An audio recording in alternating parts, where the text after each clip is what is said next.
બહેન મિત્રો, મારા બા મારા માટે રસોઈ બનાવે છે અને મારા વાઈફ છે ને ગામડે ગયા છે એટલે મારા બાનો વારો છે રસોઈ બનાવવામાં.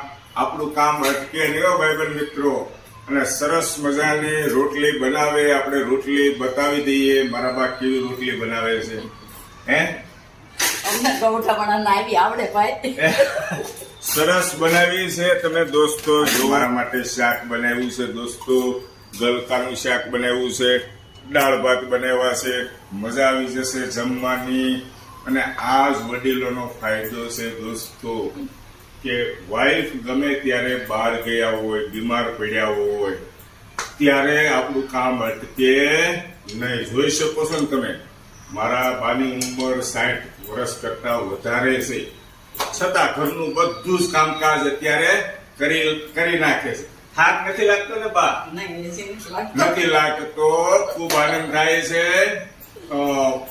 મારા વાઈફ વિડીયો જોતા હોય તો ચિંતા વ્યાધિ ઉપાધિ અમારી કરતા નહીં. તમે ગામડે લગ્નમાં આનંદ કરો, બરાબર ને બા? નિરાતે લગ્ન કરો, નિરાતે લગ્ન કરો, કોઈ ઉપાધિ નથી. કોઈ ઉપાધિ નહીં. હા, હમણાં રોકાવું હોય તો રોકાજો તમ તારે. અમારી ગાડી ચાલે છે ધીમે ધીમે. ટાટા, બાય બાય, જય શ્રી કૃષ્ણ.